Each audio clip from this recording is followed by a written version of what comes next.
This is what it feels like when you're playing well, when you're doing, not thinking, when the snooker gods are smiling on you, not pulling you apart. It's an energy. In your body, walking around the table. In your mind, looking at the spread of the balls. Settling down behind the white, the butt of the cue sitting in your right hand, your bridge hand out on the green cloth ahead of you, middle finger pointing the way like the needle on a compass. It's the best drug you'll ever experience. You felt it before, but it left you. And now it's returned, you recognise the lovely rush, and you want it to stay forever. And this is an excerpt from the book we're going to talk about today, Unbreakable by Ronnie O'Sullivan. Welcome to Performers, the podcast that takes you into the minds of the world's most extraordinary athletes, coaches, and performers. We're your hosts. I'm Dr. Duncan Simpson, and you've just heard from Dr. Greg Young. As sports psychology experts will guide you through the pages of their autobiographies, revealing the mindsets, strategies, and habits that propel the world's best to the pinnacle of their fields. Our goal is to help you learn from history's greatest performers. For each episode, we read and then condense entire autobiographies into concentrated insights representing over 20 hours of work per episode. You gain not only the collective wisdom of these elite performers, but also access to over 30 years of our professional expertise in sports psychology. Listening to this, you are saving countless hours while accessing the distilled wisdom and proven strategies of the best in their fields. Duncan, before we get started, I think we have to acknowledge that we are a week late with this week's episode. That's right, Greg. Unfortunately, Mother Nature and in particular Hurricane Milton really impacted our ability to prepare and record. As I live in the Sarasota-Bradenton area in Florida, and we had to evacuate last week. So personally, myself and my family got very lucky regarding damage, but unfortunately, many others weren't so lucky. If you've seen the pictures and videos, I think you'll understand the week's delay. But again, I apologize to all those listeners for being 1 week out. We'll get back to it. Absolutely. Some things are more important than podcasts. So we're talking about Ronnie O'Sullivan today, Duncan, and a lot of people that are listening to this are going to have absolutely no clue who that is, have absolutely no clue about the sport that he plays. So today, I love to say that every day is a school day. I think today is absolutely a school day. So I'm going to give you a list of his accomplishments. So he's a 7-time world snooker champion, which is a modern era record that he shares with another player, Stephen Hendry. He's the record holder for 47 ranking event victories, which is more than any other player in snooker history. He's the first player to achieve over 1,000 career century breaks. That means he scores over 100 points in a game, or a frame as it's called. And that's a milestone he reached in 2019, and he currently holds over 1,200 centuries. He's an 8-time Masters champion and 8-time UK Championship winner, setting records for both events. He's the holder of the Guinness World Record for the fastest 147 break, which he completed in just 5 minutes and 8 seconds at the 1997 World Championship. In terms of longevity, he's the youngest player to win a ranking title, the UK Championship, in 1993 at the age of 17. And on the other bookend of that, he's the oldest world champion that he won in 2022 at the age of 46. He also has an OBE, which is an Order of the British Empire, for his contributions to snooker and his charitable work, which he was awarded in 2016. That is a remarkable list of accomplishments. So, Greg, tell me a little bit about the book we're going to speak about today. Well, as I mentioned, it's definitely a niche sport for you and me, and certainly for many of our listeners. But this is actually Ronnie O'Sullivan's 6th book, which I had absolutely no clue about. He's actually got 2 previous autobiographies, and get this, he's got 3 crime novels, which I had no clue about. And also, I didn't actually know that his name was Ronald Antonio O'Sullivan, that's far too jazzy a name for snooker, so I can see why he goes by Ronnie. Anyway, this book, rather than kind of a chronological autobiography, which is some of the ones that we've spoke about recently, this is more sort of an exploration of his mindset, the discipline and resilience I think that's really required to stay on top of such a really, really competitive sport. And for me, it was a really fascinating journey into the mind of a champion and someone that I sort of know reasonably well from being a bit of a snooker fan. And it's really an inspiring tale of personal transformation and perseverance for someone who certainly has battled some demons. Well, are we ready to dive in? All right, let's go. Okay, so let me set this up. I'm going to tell you a little bit about snooker. For those who have absolutely no clue what it is, you can think of it a little bit like pool on steroids. Much bigger table, much more skillful, much more strategic, much more controlled, and much more purposeful. So unlike pool, where you're either stripes or solids spots for our UK listeners, where you've just got to basically Pot all of your balls and then the black before your opponents. In snooker, all 21 balls on the table are available for you to score points by potting the balls in a specific order, aiming to score more points than your opponent. Duncan, I'm sure we can put Snooker for Dummies or something like that in the show notes. So if you still don't understand what I'm talking about, jump in there, click on that link and watch it. More importantly, this episode's not about the sport itself, but rather about the lessons that we can learn from the world's greatest player. Okay, so that's how I describe snooker. How does Ronnie O'Sullivan describe it? He says, let me tell you something about snooker. From the inside, it's beautiful and it's brutal.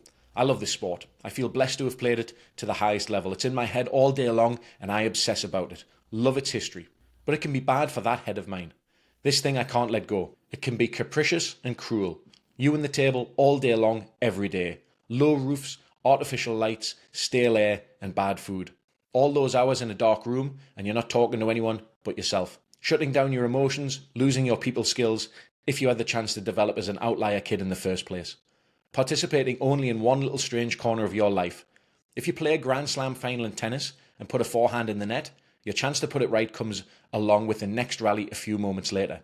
If you're a golfer missing a putt in one of the majors, you'll probably have another 70-odd shots to get your round back on track. You're the only one who can touch your ball. No other player can stick you behind a tree or clatter you into a bunker just to make you suffer. Snooker? It's all about ruining your opponent's life. It's about breaking their game into pieces. It's doing all the things you can do to make them get angry and frustrated. It's fucking them up. You can do it yourself, cruising through a match, playing lovely, then make one mistake, and suddenly you're powerless. Doesn't matter what other magic you've worked to that point or how much practice you've put in. Duncan, this is a pretty intense sport we're talking about here. Ronnie's intense relationship with snooker really reveals this hidden cost of pursuing mastery for me, Greg. It's this fascinating paradox. Something you love and obsess over can also be a source of isolation and really mental strain, as we hear. Ronnie describes snooker as beautiful and brutal, showing that there's really complexity in pursuing excellence at the highest level. So let's hear about him playing as a youngster. I often think that if I just spent my whole life in a snooker club and that's all I'd ever done, I'd be all right. Years ago, before this even looked like it could be a career, I'd go down to the club even when I wasn't playing. I'd meet the lads, have a cup of tea, have breakfast, mess about for a few frames, have a sandwich. It was like my second home as a young boy. Ilford Snooker Club. The regulars were my extended family. Down there at the age of 10, and a lad called Simon Thomas always greeting me the same way. All right, you little shit. It was easy. When I was a kid, playing, swearing, winning, playing again, in the game for the love of the game. Winning 100 quid here, 500 there, all of it like a dream. There was this sensation I used to have when I was about 12 years old. Everything was flowing and I felt superhuman. It was all instinctive, everything I did. I'd never had lessons, I just saw it, felt it, played it.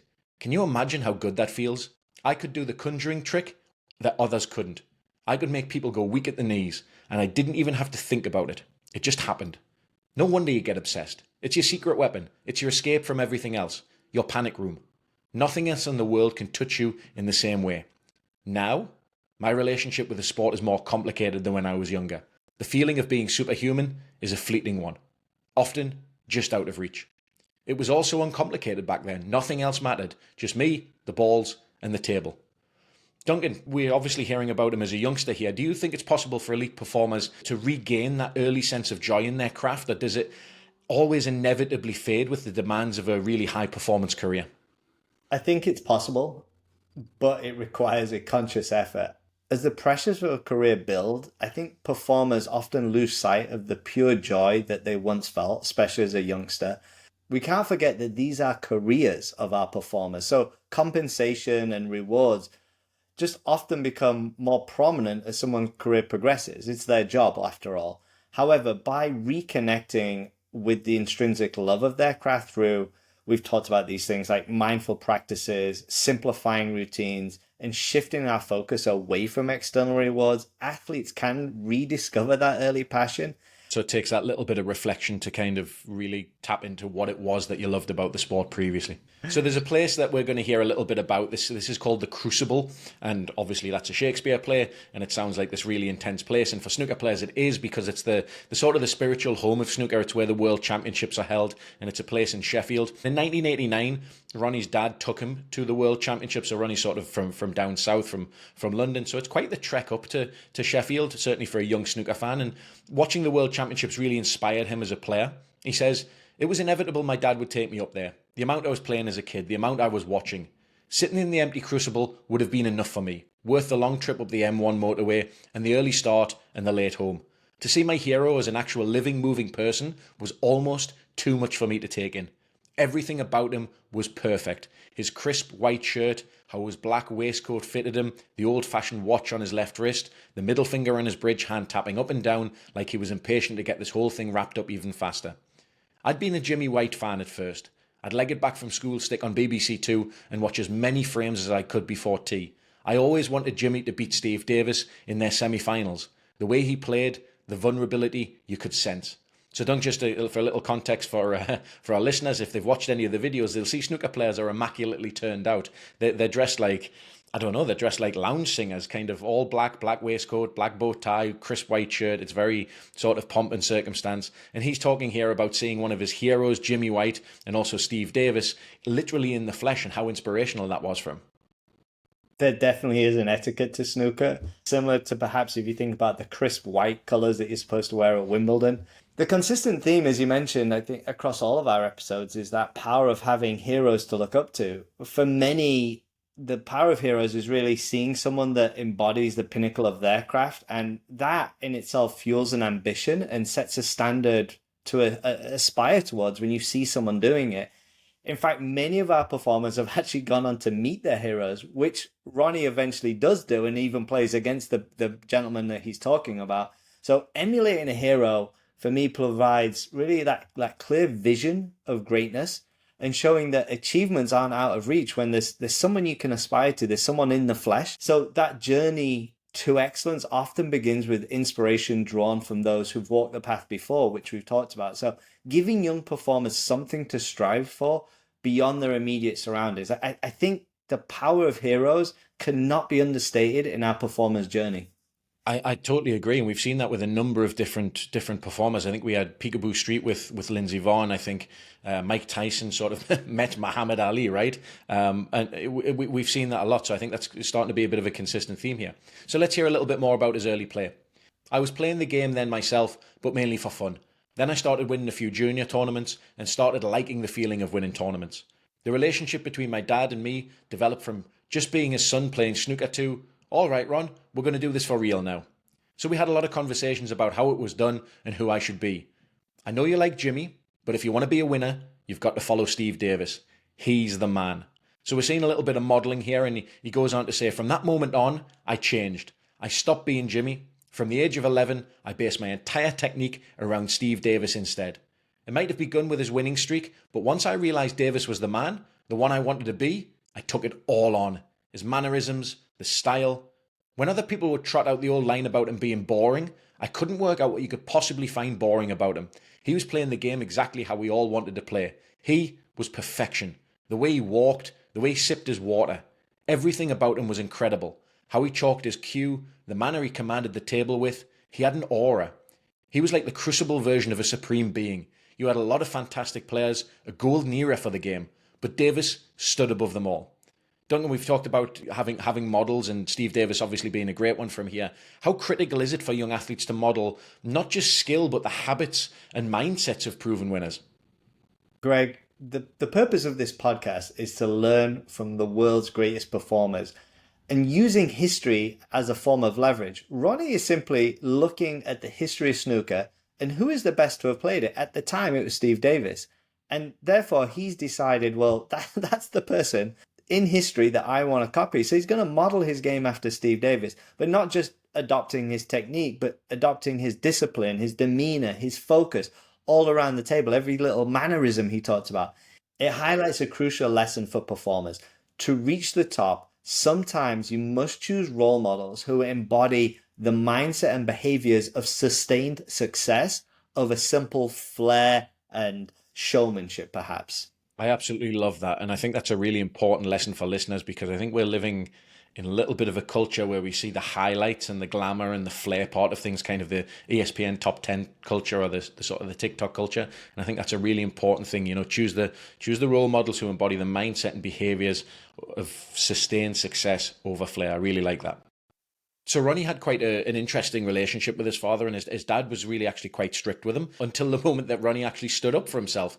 So at 16, during another lesson about his dedication, or perhaps lack thereof, Ronnie decided to essentially stand up to his dad and to his parents. And he told his parents that he was leaving to play snooker in Scotland and sign with a guy called Ian Doyle. And now for the first time, they didn't actually argue or send him to the room. They realised that he was growing up and realised that this was a sign that he really wanted to take his snooker seriously and sort of take the next steps, as it were. And Ronnie felt that as long as he had his cue, he was in control of his own path, even though he didn't really know what lay ahead. Now, another interesting thing about his father was in 1992, his dad was actually sentenced to life in prison for murder and was released in 2010 after serving 18 years of a life sentence. So here's a little bit about that. Ronnie says, I was still 16 years old when he went to prison in 1992, jailed for the murder of a man called Bruce Bryan. An argument over a bar bill in some club in Chelsea. Weapons pulled, weapons used. I was away at a tournament in Thailand when it all happened, crying my eye out in some lonely hotel corridor, battering my cue against the walls, flying home wide awake and in a daze all at the same time. I'd go to tournaments and see other players there with their families, getting on, going out for tea, looking out for each other. Safe little units.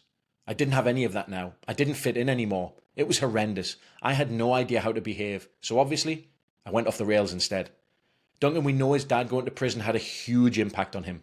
Yeah, absolutely. While we haven't come across anything as extreme as murder on performers so far, I think it's just a powerful reminder that even the most celebrated athletes are still humans, and life is messy and things get complicated. Ultimately, we all have a story, and not all of them are like the Waltons or the Brady Bunch. Just some families are very complicated, and Ronnie's unfortunately had this really difficult period. I can easily imagine a different version of Ronnie O'Sullivan, Greg, a 16-year-old who just couldn't cope with this and goes completely off the rails, and we never even hear of him moving forward. So I think we've got to highlight how fragile this path to greatness is and how easily things could have turned out differently. And I've heard this saying before, tattoos and scars are different, and Ronnie definitely had some scars from his upbringing.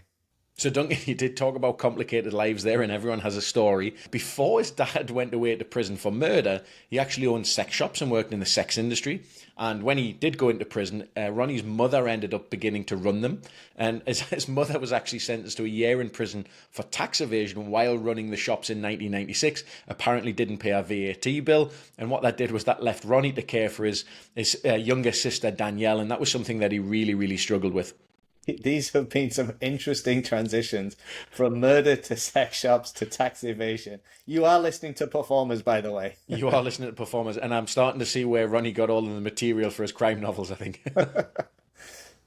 Now, Ronnie ended up finding the family that he needed when his dad introduced him to a friend named Willie, who took him to Liverpool to stay with his family. Living in their small Anfield home for 2 years, Ronnie quickly felt safe and started to embrace the tight-knit community where no one really cared about status.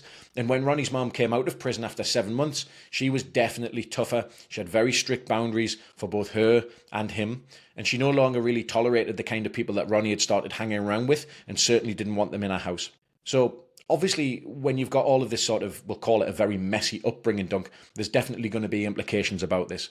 So he goes on to say, I was a blank canvas as a kid, open to it all, looking at the people around me trying to figure it out, watching what happened to them, constructing a worldview in this innocent head of mine.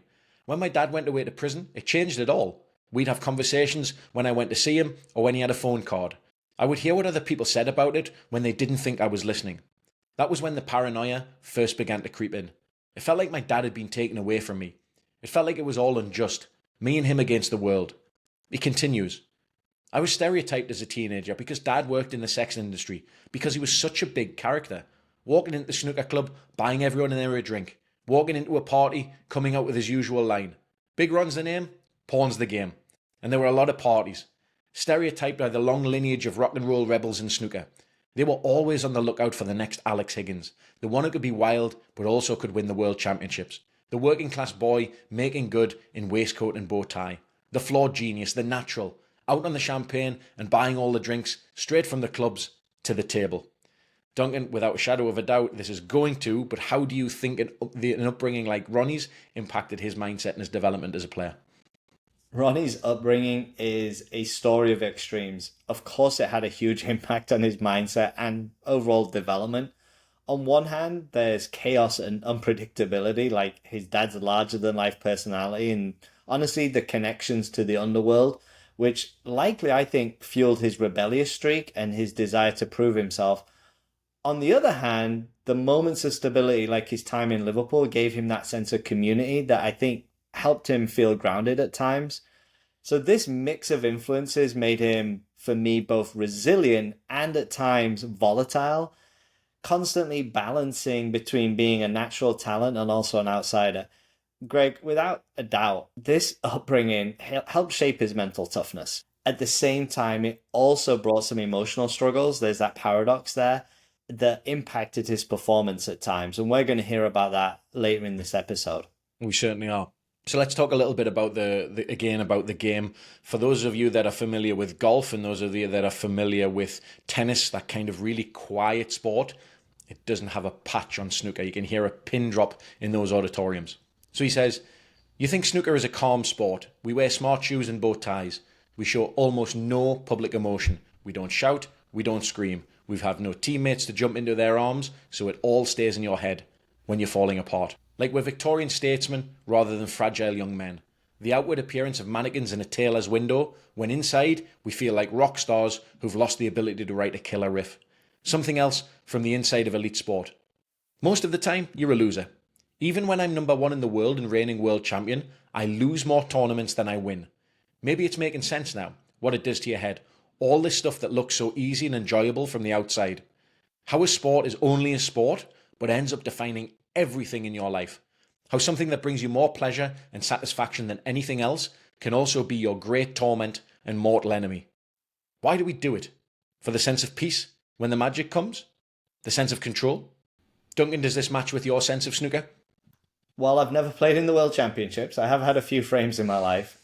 I think the comparison I would draw, snooker for our listeners is much like golf. There's an air of tradition and there's definitely etiquette that hides a really intense mental battle that happens beneath the surface for all of us, whether you're a golfer, a snooker player, or maybe a tennis player. In episode 18, we talked about Bubba Watson and that pressure-filled environment for golf where players have to remain calm and have that outward appearance while they're actually dealing with internal struggles. And I think in both sports, players are expected to show almost no emotion, no outbursts, no displays of frustration. They have to act in a certain way. And obviously we do see signs of frustration, especially, I'd say more in golf. But just like a golfer has to walk the course, a snooker player must compose themselves around the table. And it's really quite a unique environment, even when things are falling apart. So both sports for me have these rich traditions. There's a respect for the game, and respect for your opponents is absolutely paramount. You're not going to see people, jibing at each other in a snooker hall. The real challenge... Sorry, go ahead. I was going to say you haven't been in the snooker halls I've been in. Yeah. You probably weren't playing in the Crucible, but I wasn't playing in the Crucible. It was a real high standard between usually me and my friend Mac. But yeah, there was a little bit of jibing from time to time.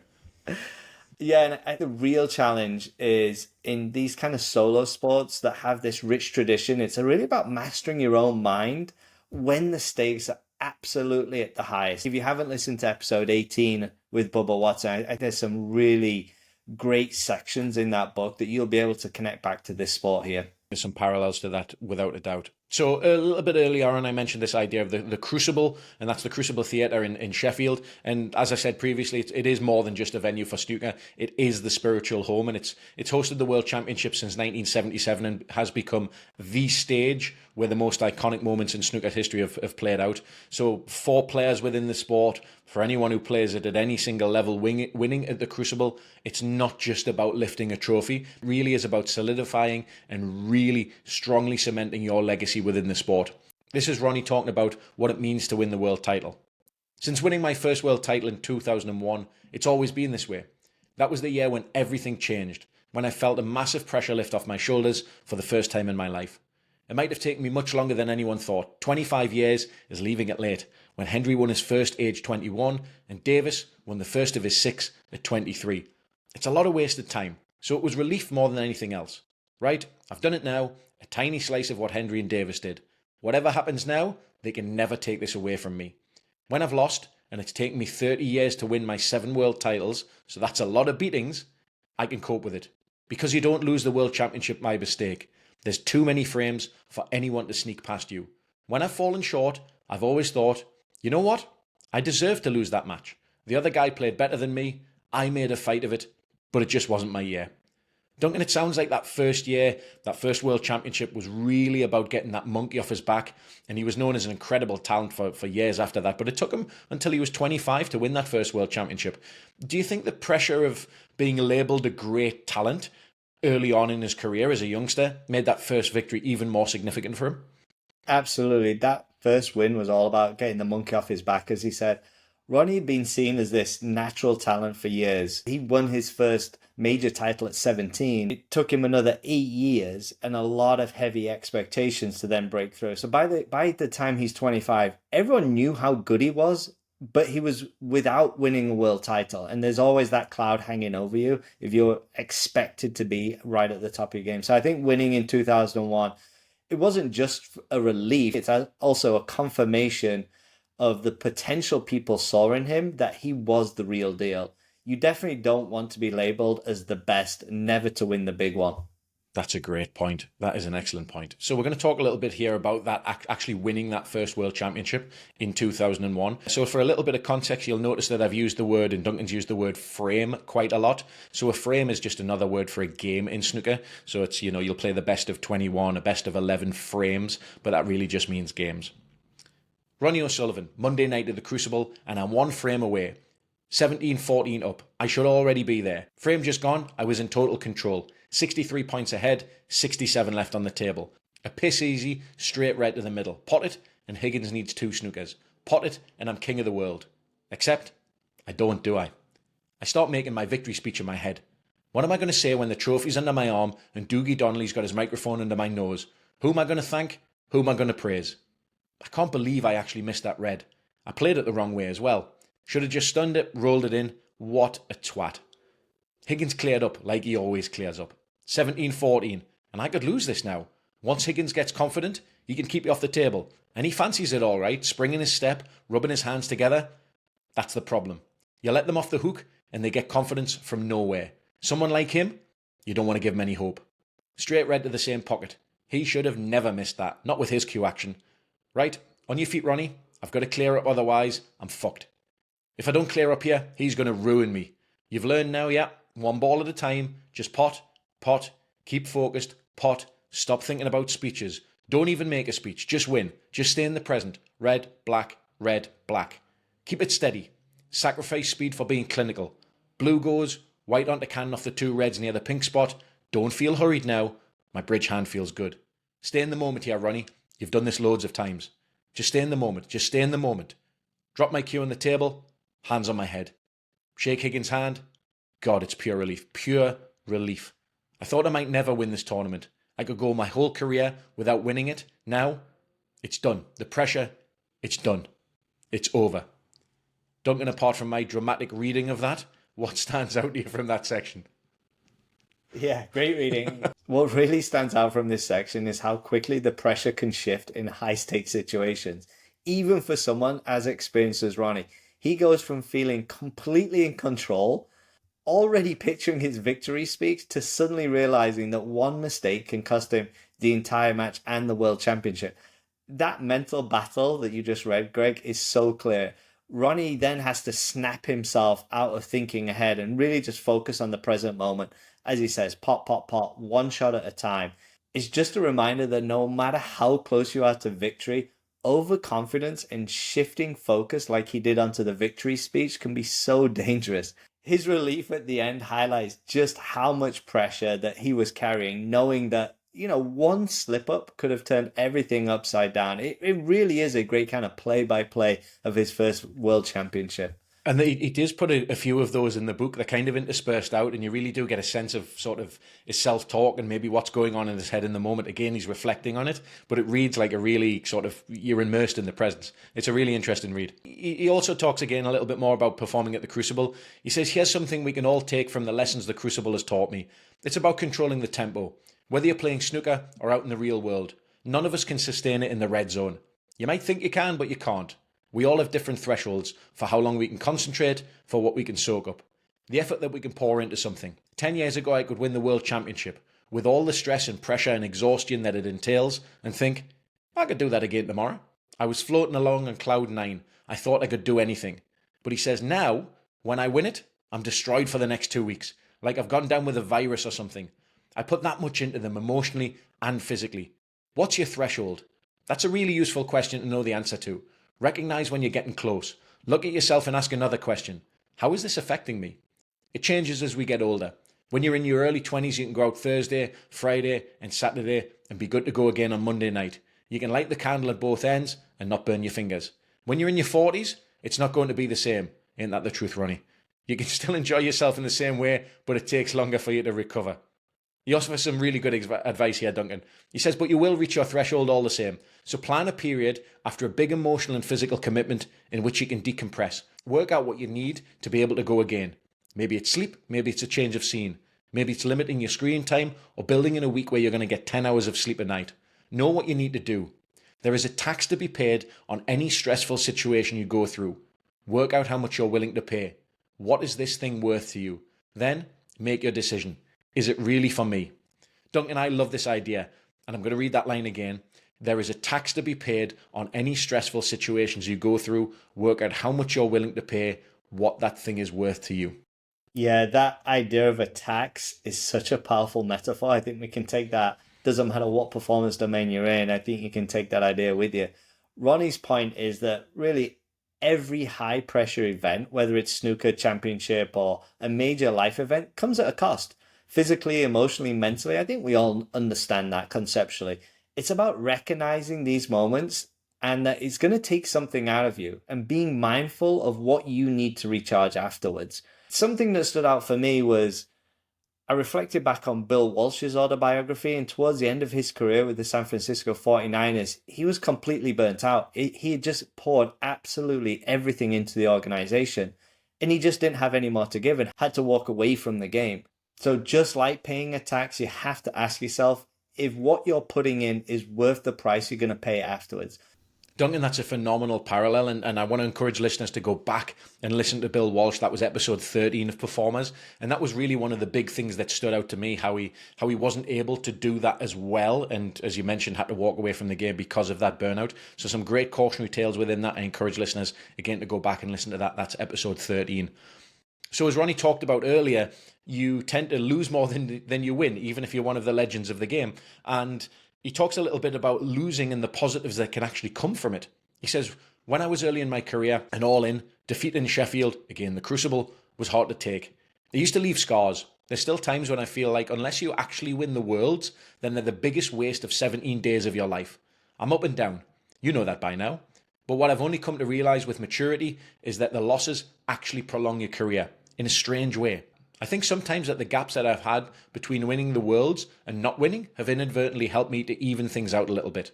To not get carried away, not get too excited. 3 years between my first title in 2001 and second in 2004. 4 years between the second and the third in 2008. 4 more years between my fourth in 2012. 7 years between number 5 in 2013 and number 6 in 2020. Sometimes it does us all good to lose. You can't have what you want all the time, and if you did, what would you learn from it? How would you grow as a professional and as a person? Being beaten helps prevent me becoming complacent. The more wins you have in a shorter period of time, the more likely you are to burn out, to become sated. Every time I've lost in Sheffield, I've driven back down south wondering how I can improve. It's kept me engaged and kept me honest. Even when others think you've touched perfection, inside you know you haven't. Inside, you only see the flaws. You know you're only getting started. Duncan, he's had a lot of quote-unquote failures here. Greg, success is like being pregnant. Everyone says congrats, but nobody knows how many times you've been fucked. That's amazing. And just for the record, if anyone does have any complaints about that quote, please send them to performerspod@gmail.com. We'll read them, we'll laugh at them, and we'll put them in the trash.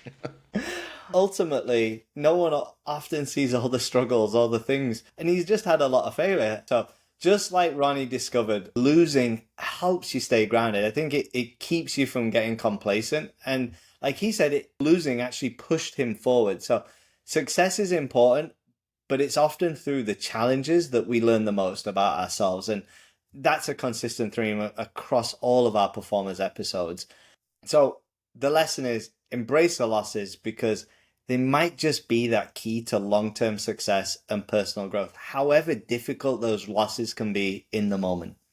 Oh, we've got a new favorite quote there. That's going to be the tagline for this podcast, I think. Wonderful stuff. Wonderful stuff. So when I was going through his list of accomplishments and talking about Ronnie O'Sullivan, I talked about the world record that he held, the Guinness World Record for the fastest 147, and that's what we consider a maximum break in snooker. So that's the maximum amount of points that you can take off the table, which is basically by potting every single ball and going through a very specific pattern. It's very, very, very rare. And Ronnie O'Sullivan's nickname is actually the Rocket, Ronnie the Rocket O'Sullivan. And one of the reasons is because he plays so fast.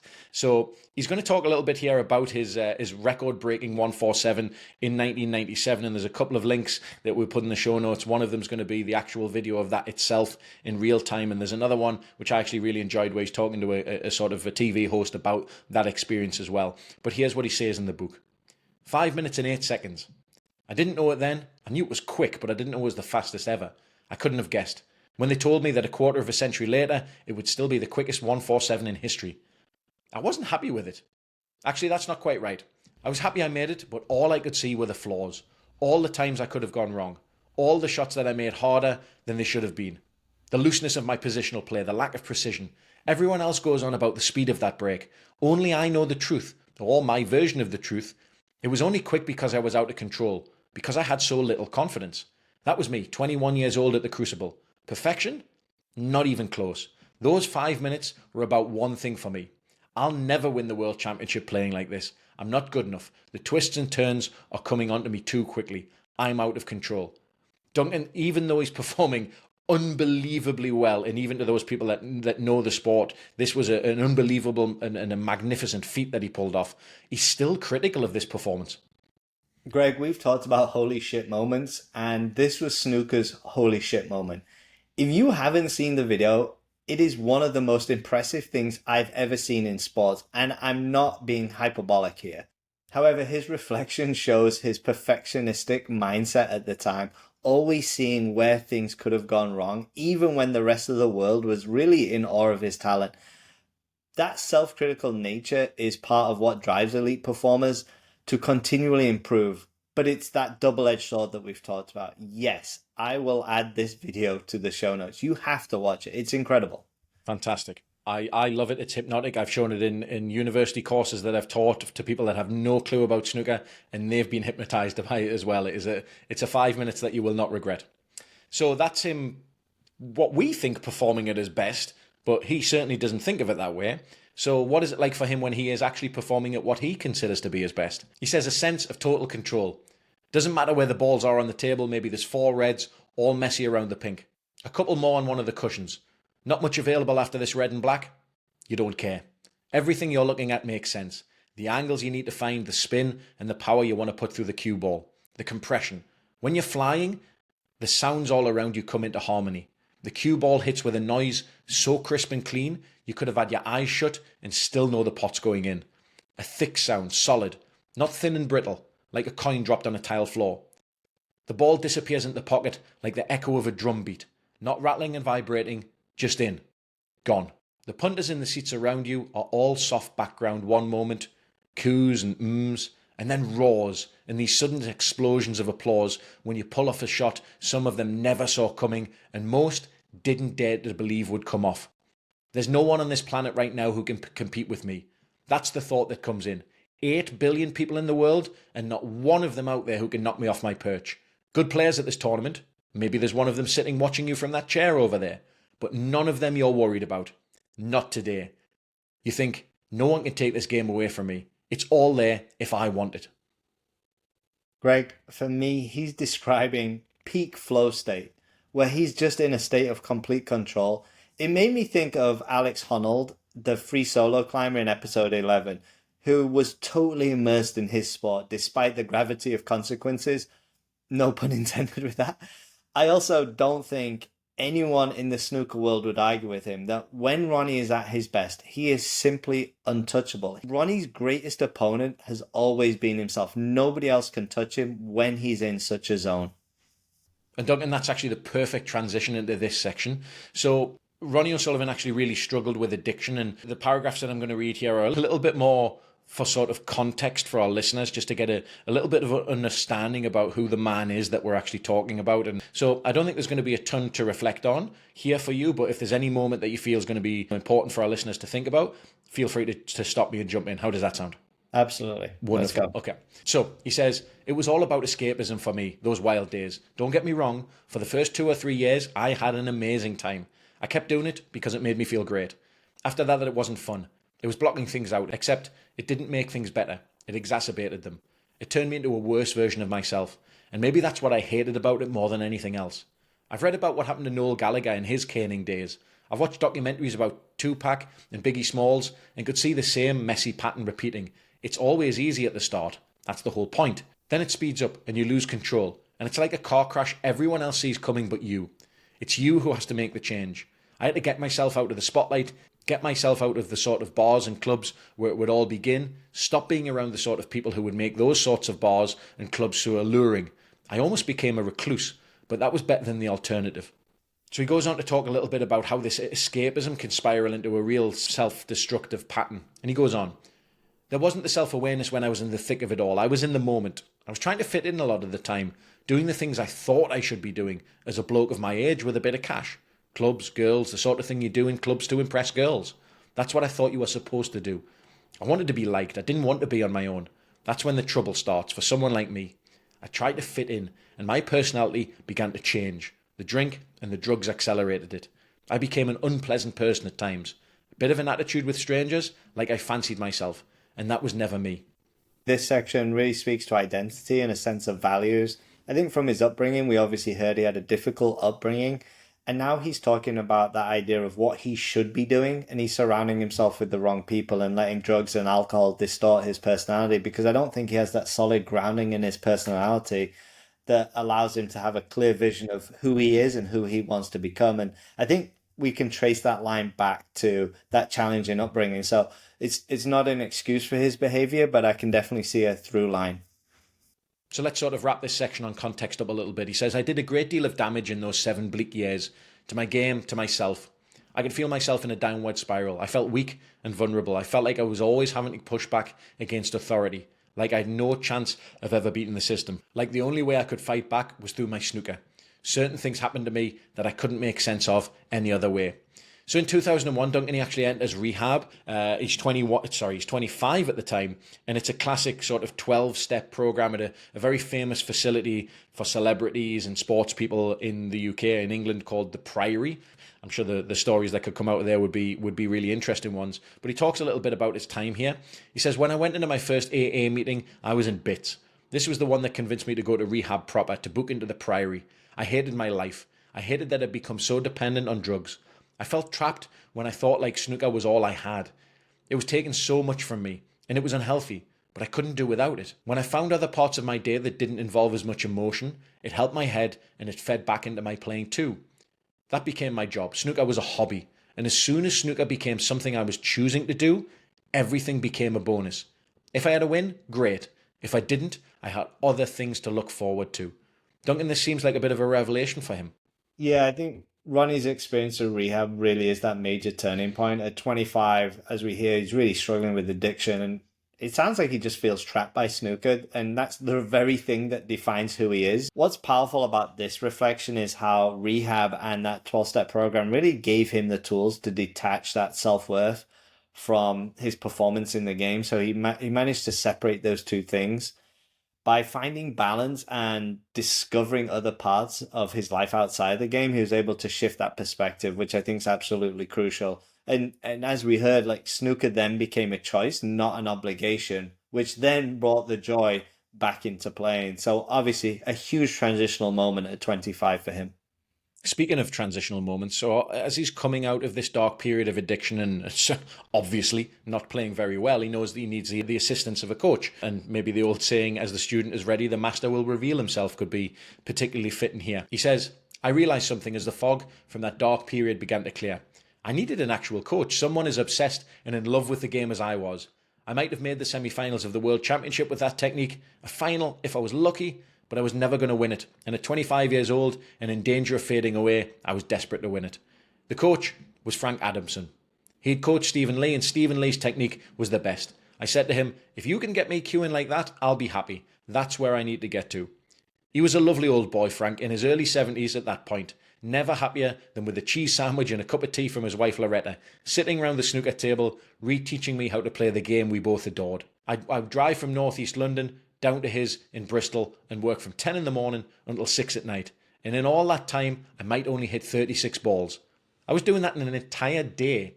I'd play one shot and he'd say, no, it's not right. He would sit down and talk and I would listen. At times, I'd have my cue in my hand thinking we were going to hit a ball in a minute, and half an hour later, he would still be deep diving into the dark corners of the technical world. I learned to put the cue down and listen to him. When he'd finished, we'd get back to the table.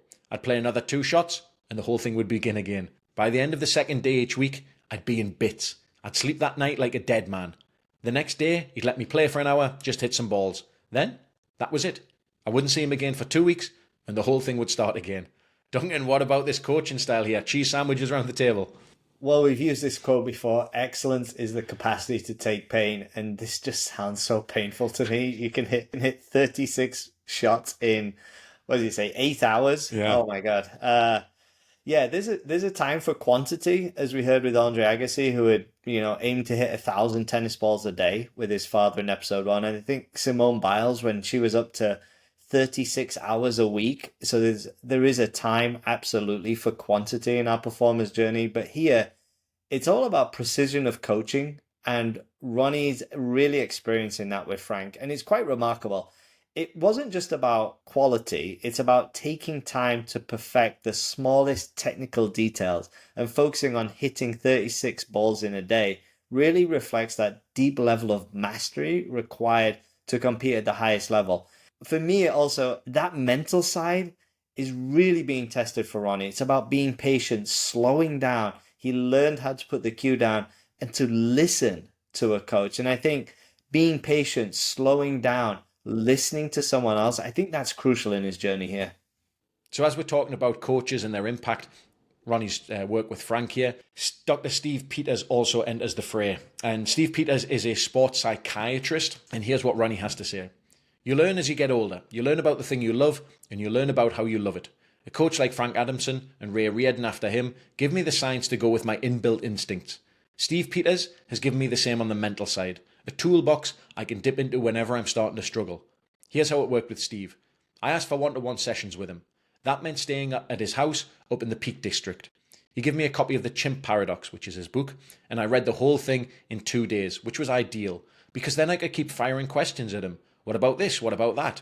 I still read the book today. I have it with me when I'm travelling to tournaments. And it's like doing my homework, part of my preparation for matches. It's almost as if I'm taking my brain to the gym and keeping it match fit. It works for me because it's not about listening to your negative inner voice, the one that says to me, Ronnie, you're a fraud. The one that tells me I don't want to be playing, that I'm playing badly, that I should go home. The one that tells me I should be able to be playing brilliantly every single day. It's not only about accepting positive thoughts.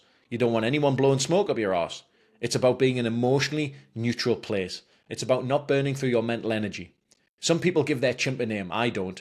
I just leave him in the corner. I observe what he's trying to do, but I don't let it in. I pick and choose when to use it. Sometimes I almost need to let myself go a little, to allow the motions to escape, to feel what it's like to stand on the edge of the precipice again. It's like my Rocky moment. Can I pull it back from here? Then I take out Steve's book. I start making the little micro shifts in attitude. 2 steps back, 4 steps forward, and when I'm playing, I still listen for that noise, as Frank taught me. I think we've both read The Chimp Paradox. It's a good read, and I've met Steve Peters myself, and Ooh, name dropping on performers. Is that what we're getting here? No. Oh, big timer. Sorry, I didn't realize I was sitting with a celebrity. He should be dropping our names. That's true. Well, You're never too good to get better. His idea of taking on coaches is really that evolution in his development, not just technically with Frank and Ray Reardon, but also mentally. So Steve introduces this whole new dimension, and it's really about mastering the mental game. That Chimp Paradox, the book, and it really is about building a toolbox. I would recommend it. It's a good read for anyone. And it's about managing that inner critic. The idea is that concept of a chimp is your inner critic, that negative voice that often undermines our performance. I think we can all attest to that. What's insightful for me is how Ronnie has integrated these mental strategies into not just his snooker routine, but actually into his daily routine, which is something we'd advocate. It's not just about being a performer in that environment, it's about being a performer in everyday life. We talked about that high performance lifestyle. So it's about treating a brain like a muscle, and it needs to be exercised and it needs to be kept in track. So Ronnie obviously gives Steve a lot of credit and the impact that Steve had on his career. And again, I think that's a shout out to our field that, seek out an expert if you need help. Without question. It is, I enjoyed it. I thought it was a really accessible book, even those people that, might not necessarily have the desire to read heavy sports psychology type textbooks. It's a really nice, easy one, and certainly applicable to outside of the sort of the sport performance domain as well. Ronnie goes on to say, being the best in sport is about that combination of the scientific and the instinctive. It's about taking the advice of others, but putting your own stamp on it too. Not copying someone just because it works for them. And it's about caring more than anyone else. There will be things in your life that you love. Do them your way and let that love shine through. Having something in your life that you feel powerfully about is a wonderful thing. Whatever your passion is, nurture it, own it, embrace the good things and the hard things it will bring you. Love is all about setting yourself free. Greg, this reflection beautifully captures that essence of true mastery. I think in any field, the combination of deep care, personal expression, and a commitment to both the highs and the challenges that lead to greatness. There's going to be those peaks and the valleys. The key takeaway here is to let your love for what you do guide you, while also having the courage to do it on your own terms, embracing both the joy and the struggles that it brings. True freedom comes from owning your journey while listening to experts that have come before you. I'll add that little bit on the end. I mentioned right at the beginning of the episode, every day is a school day. We're learning about snooker and about some niche stuff here. And it sounds like Ronnie shares that sentiment when he says, never give up learning from other brilliant people. That's the heart of it. Good people can teach us to do something better than we can do it ourselves. People who don't just talk a good game, but live and breathe what they say. The key is to be alert to what it is they're doing so well.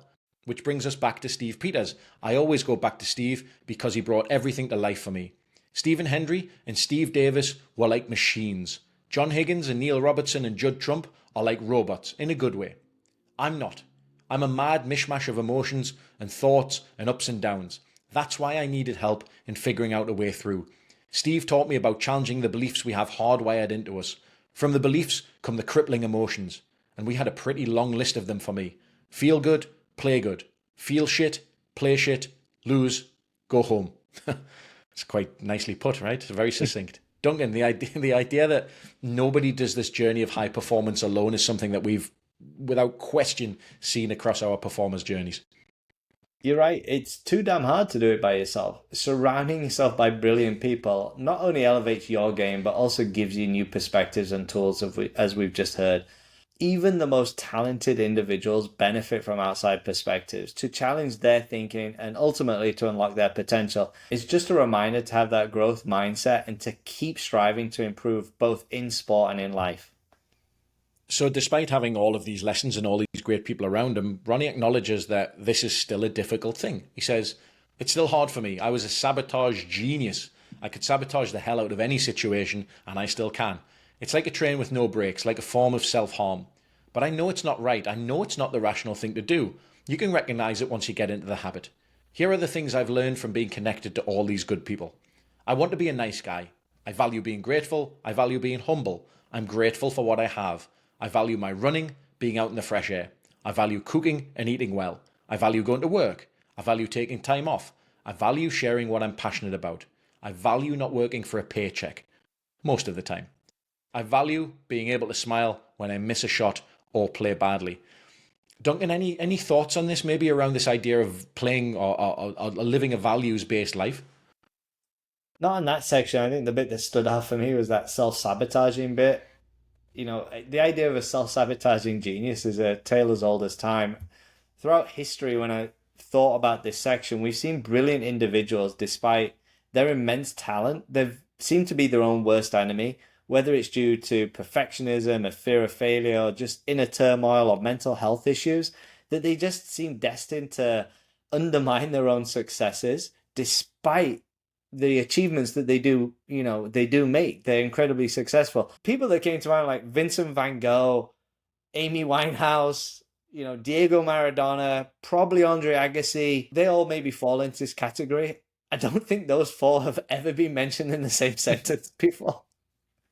Oh yeah. And this is this is an absolute masterclass for anyone out there in terms of politicians. What Duncan's done there is he's completely ignored the question that I asked him about values, and he's just riffed and answered something something that he really wanted to put out there. So if you want to be a good politician, don't answer the question you've been asked. Answer the question you want to answer.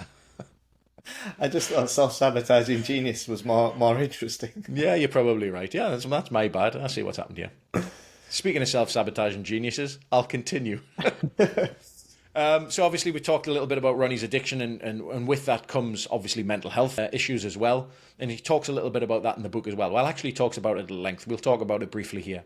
He says, my mental health issues tend more towards anxiety than depression. It feels like everything is coming crashing in on me. I lose the ability to look at issues individually and deal with them logically. They snowball, and I can get frozen. I can't deal with anything. I end up wanting to hide away somewhere safe, whether that's at my mum's house or at home, whether that's on the snooker table, on my own, or in my own hotel room when I'm at a tournament. But then, playing snooker every day with nothing else in my life got me sick and tired of playing snooker. I didn't hate it, I just felt numb. I had no feelings. That's no way to live your life, believe me. But those feelings come from caring about things, about my snooker and the people around me and what sort of person I am, which leads to a conundrum. I don't want to be full of anxiety, and I don't want to be numb. So what do? Here's how I'm trying to live my life now. I search for the somewhere in between. I have a friend, Kevin Dutton, who's a leading psychologist, an expert in psychopathy, a man with all manner of good insights. He said to me, Ronnie, it's like having a dimmer switch on your life that you can play around with. Between the age of 18 and 25, when I was in my messed up time, there was no dimmer switch. When everything was always turned up to full blast, it was always the worst at worlds. So Duncan, he actually starts to really deal with his mental health, not necessarily through the 12-step program, but I'm sure that actually, really helps and sits in the background as almost a guiding document. But he really immerses himself and throws himself into running, kind of gets into it a little bit, kind of not quite park running, but kind of going down that route, gets a little bit of an invite from people and really jumps into it wholeheartedly. And he credits this with helping him immensely with his mental health. He says about running, a couple of minutes into the run, my legs are moving and the blood's pumping. The whole of the forest to ourselves. Well, that's what it feels like. Soft light and dew in the summer, frozen ground and crunchy grass in the winter. I breathe deep and think, yeah, this is great. This is the best thing for me. You run and you compete. I love the social and the spiritual side, and I love the thrill of racing too. Pinning a number on your vest, pushing yourself harder than you thought possible. Finishing wherever you finish. Shaking hands with a geezer who's just finished in front of you and the one who's just finished behind. Even if I can't train hard, I'll still be up early. And I'll still be out in the forest, striding out, sucking in the fresh air, getting a sweat on, and accepting the pace I'm running that day. Not needing to consciously figure things out, just waiting for the answers to come to me. Having a stretch, having a shower, feeling better than I did before. Everything sorted out, naturally. Greg, reflecting on the performers we've discussed so far, all of the following have experienced mental health challenges to some degree or another on their journeys. I'm just going to list them out. Andre Agassi, Lindsey Vonn, Mike Tyson, Chrissy Wellington, Bill Walsh, Abby Wambach, Michael Phelps, Bubba Watson, and Simone Biles. I share this to normalize mental health. Some of the greatest performers of all time have struggled with this side of life. Luckily, Ronnie found his outlet through running, and I don't think it's hyperbole again that it really saved his career and maybe his life. I think that's a great public service announcement, and to continue to highlight these things, and that, when we're talking about the people that we're talking about the best of all time. So for those people that to go through those struggles and be able to align their priorities and get things pointing back in the right direction, that's obviously credit to them and testament to them. Now, along with being a professional athlete, as you've just listed off a bunch of great ones, obviously Ronnie's in that list as well, inevitably what comes along with that is fame. And I'm sure Mike Tyson's fame is slightly different to a snooker player's fame, but he spends a little bit of time talking about fame. He says the world's a weird place sometimes, when the world thinks it recognizes you, when it thinks it knows everything about you. If you could be the best snooker player ever and no one else knew anything about it or anything about me, I'd be perfectly happy. That would be pure snooker in my head. Pure snooker was me as a kid, as an amateur, when the insiders at the clubs knew me, but no one else had a clue. No politics, no nonsense. No being told you're bringing the game into disrepute. I've absolutely no interest in being famous. I've no interest in being a celebrity or in people who are celebrities. There was a part of me that after my 7th world title in 2022 wished I hadn't won it at all, purely because I hated all the attention. All those people coming up to me for the next 2 months, telling me they thought I was great. I found it so awkward. It was inauthentic. Nothing to do with the real me. Everything to do with someone else's version. I couldn't wait for everyone to forget about it and leave me alone. And Duncan, he goes on, and I really love this passage here. He says, there's not many people understand what it's like to be famous. Imagine you're a gardener, and every time you go out, complete strangers come up to you and stop you in the street and say, they love what you did with that herbaceous border. Can you tell me how to get my lawn looking better? You pop to the shops, except you can't get up and down the aisles because people you've never met before want to show you photos of their window boxes.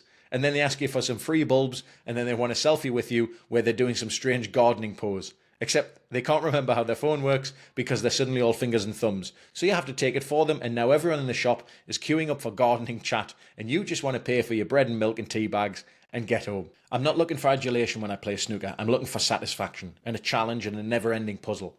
I love the connection snooker can make between me and other people, but I look at it in a different way.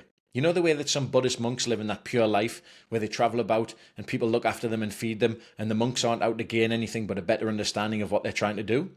That's how I love to be with my snooker. My cue brings me closer to real people. It creates a connection which isn't about money and isn't about fame. It's about being with the people that are happy to have you around. Duncan, I really love that idea of the gardening, when you take fame out of the sporting context and put it to something so inane as gardening. No disrespect to any gardeners out there, but it just kind of really highlights the weirdness that kind of being on that receiving end of the fame is for Ronnie O'Sullivan. And I imagine that the idea of managing fame is probably a consistent theme that all of our performers have had to wrestle with. And I remember, I think Lindsey Vonn in particularly really struggled to deal with that. Yeah, you mentioned Lindsey Vonn, and I'll get to that.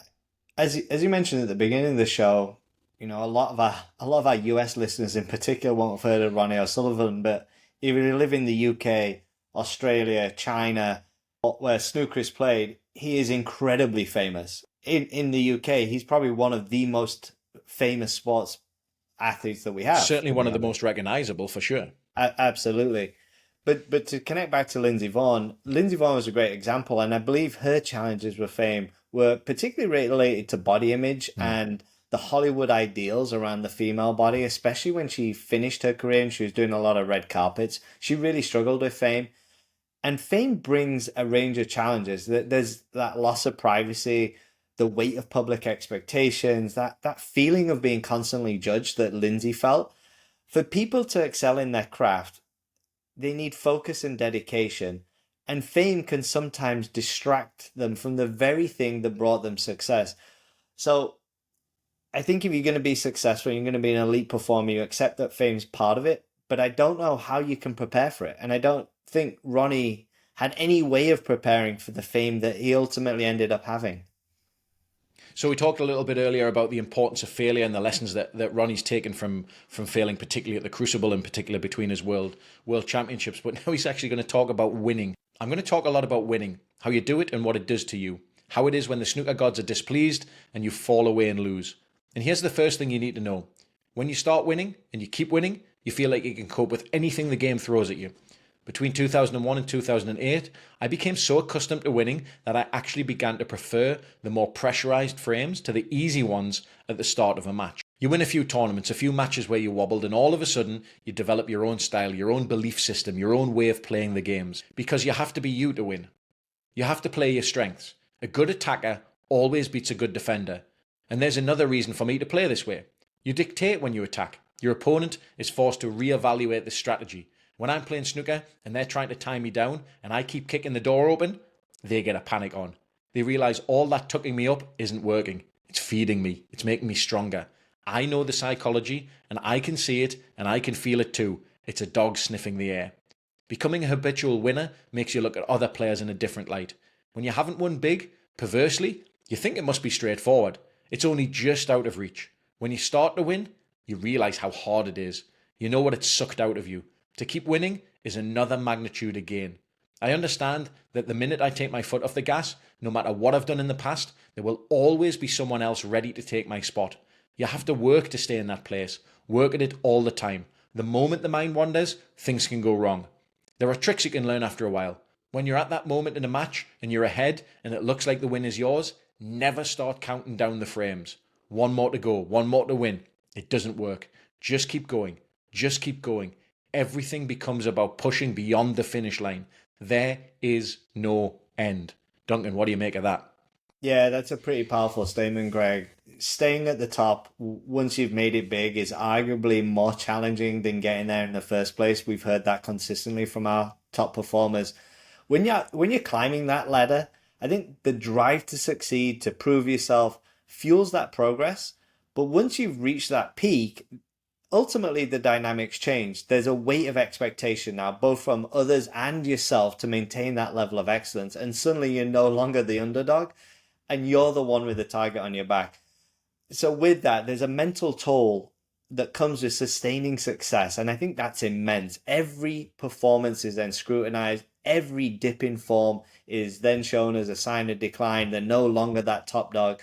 The pressure builds because everyone expects you to keep winning, and the slightest distraction or moment of complacency can lead someone to taking your place. You have to constantly evolve your game. You have to constantly learn and improve and refine your skills in order to push past that uncomfortable zone. Staying the same is just not enough. Absolutely. Sustained success is what the best need to do in order to be the best, right? Winning things once is, I mean, it's obviously great, but it's no big deal. It's about those dynasties. It's about those people that repeatedly win, that stay at the top of their game. And he talks a little bit here about the new wave of talent that's coming through. Obviously, he's at the latter stages of his career, and quite aptly, last episode we talked about Phil Jackson, and we mentioned the Last Dance for those people who haven't had the chance to watch it between us releasing the Phil Jackson episode and this episode. Now again, we're going to plug it again. Ronnie O'Sullivan talks about it. He says, and if you're not part of this, you need to be part of the cool crew. He says, we all watched Chicago Bulls superstar Michael Jordan in the documentary The Last Dance. We all saw how he motivated himself by starting feuds, by seeing insults where there were none. He needed to be at war with the world to keep going. I understand it all. When you're fighting to stay on top of the pile, you pick something out and decide, this will get me out of bed in the morning, make me fitter and stronger, make me put in all the hard work. Except, what if there are others who want it more? I'm coming up against young players with unbelievable talent. I'm playing against 14-year-old Ronnie Sullivans. I know they're hungry. I can see it in their eyes. I look at it and think, that kid's going to stay here all night if he has to. 10 hours a day, he's watching videos of his opponents on YouTube. He's eating his own packed lunch so he can spend more time on the practice table and less time going out for dinner. It's not the number of titles you win that takes away your desire. It's how much of yourself you have to give to get them. One morning you wake up and ask yourself, where does this all end? I will tell you when I'm done, but don't anyone ever write me off. None of you are good enough to knock me off my perch just yet. I have to find reasons to keep playing that make sense to me. Personal ones, things that reflect how I feel. Your drivers might be different. I play so I can financially support my immediate family because that's something I have to do and want to do. An important enough motivation, even if you have nothing else. Duncan, there's a lot there. What stands out to you? A comparison that stood out in my mind is that changing of the guard in tennis and Novak Djokovic right now. Novak and Federer and Nadal have really been the three greatest players we've ever seen. And really, Novak's the only one still really competing at the highest level. And he's still fighting off the young ones that are coming through. And he's still right there. But you can see that passing of the guard. It's slowly coming, and Father Time is undefeated. So that really kind of stuck out. What's striking is how he talks about really the shift in motivation. Early in his career, it might be about titles or proving himself, but now it's really deeply personal to Ronnie. It's, playing for the support of his family, for reasons that align with his values, as he mentioned earlier. Ronnie is aware that staying at the top is not about wanting it less, but about finding new reasons to keep wanting it. Those internal battles, Greg, that we've mentioned, both the mental and physical, they don't disappear. They just evolve as the game and your competitors change. I think this is just a fascinating insight into how long-term success really requires constant adaptation, both in motivation and mindset, and how you're going to approach the game. Totally agree. And you talk about long-term success and mindset. We mentioned at the beginning that he's the holder of 7 world titles, which is a tie with Stephen Hendry, again, another legend of the game. So here he's talking about those 7 world titles. He says they all feel different, the world championships you win. The first was getting a monkey off my back. The second and the third didn't feel like they changed much. Won on instinct, not science. Quite a few players have won 2. Enough have won 3. The fourth in 2012, that was the best I ever played. The first full flush of the Steve Peters effect. Snooker, I would happily go back to any time. 2013 was a combination of some solid play, but also using my mind. This one, in 2020, was all mind. No strong play at all. And that just brought its own particular satisfaction, its own special reward. Getting the job done, plotting my way through. This is the Worlds we're here to win. Get your winning head on, give it the full bollocks. So he wins his 7th world title in 2022, and he says, it was the exhaustion I felt at the end. Taking a couple of strides over to where Judd Trump was sitting and putting my arms around him. A proper, big, tight hug. Holding him close, letting all the emotions come spilling out. I can't do this no more, mate. I'm done. Count me out. You're going to have to find someone else to play with. That's what I said to him in that moment. That's why he looked surprised. I was just so relieved when it was all over. 17 days that had taken so much out of me. All the pressure, all the expectation. 30 years of trying. Too much for an old boy, an older boy. I wasn't thinking about the numbers, not yet, that I'd equaled the 7 world titles of Hendry. I never chased the numbers. Because I never thought I would be there in that moment, holding the trophy for a 7th time with my family around me. I thought I would be beaten, destroyed, a weak man, bludgeoned in the corner, or long gone. So many troubles and financial pressures and stress just to keep everything going, to try and play the sport. Instead, seeing the kids leading their own lives with their own friends, being overwhelmed with gladness that I'd been able to keep my end of the bargain and be healthy at the end of it. Standing there with my dad as the silver and red blue ticker tape fell from the ceiling, remembering the feeling when he went away and I was a lost kid.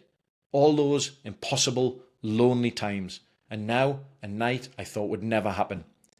The good feelings last, if you let it. You, the world champion, the world number 1. When the first shot is played of the new season, everyone says, okay, we go again.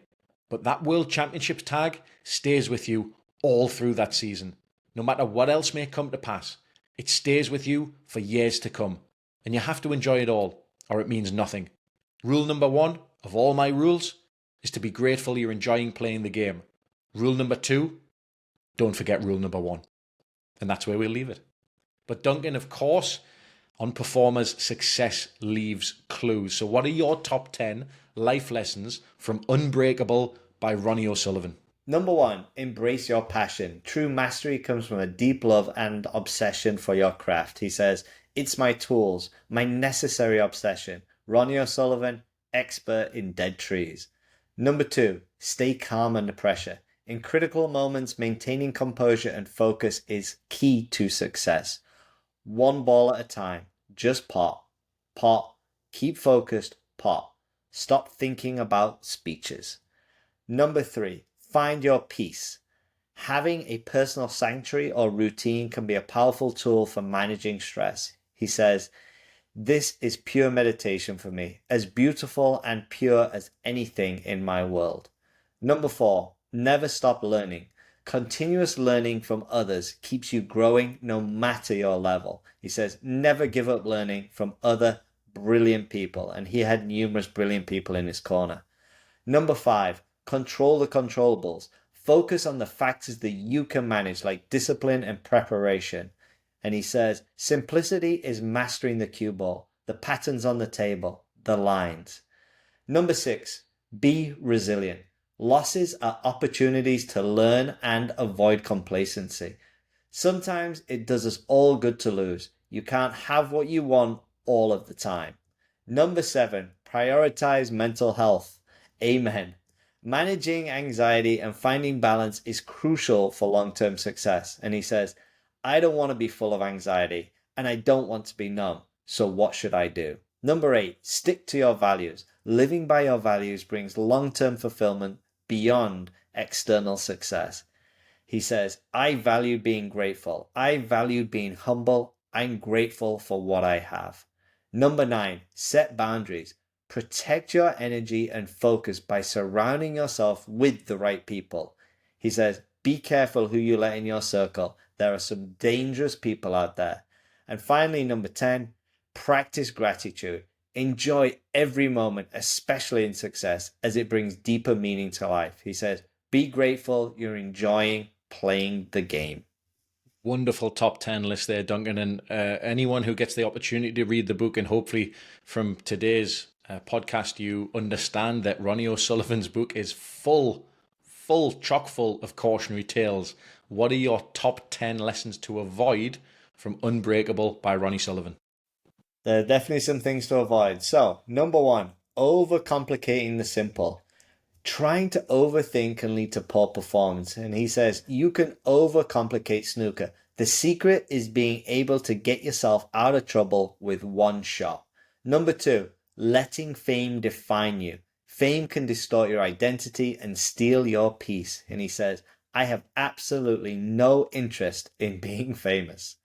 Number 3, sabotaging yourself. Self-sabotage can ruin even the best opportunities. And he says, I was a sabotage genius. I could sabotage the hell out of a situation.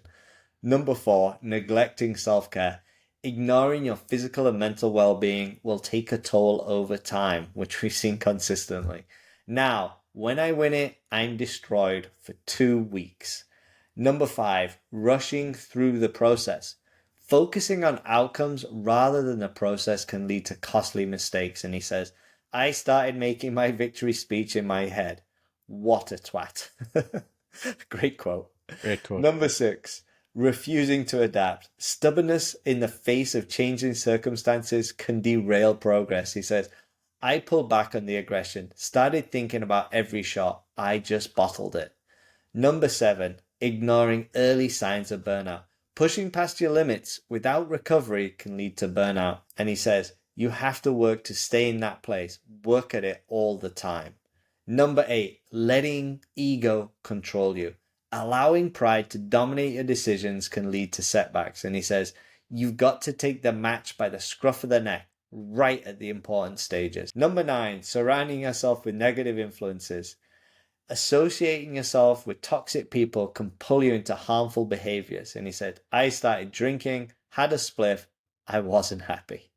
And number 10, forgetting to pace yourself. Trying to sustain high intensity without breaks leads to exhaustion. None of us can sustain it in the red zone.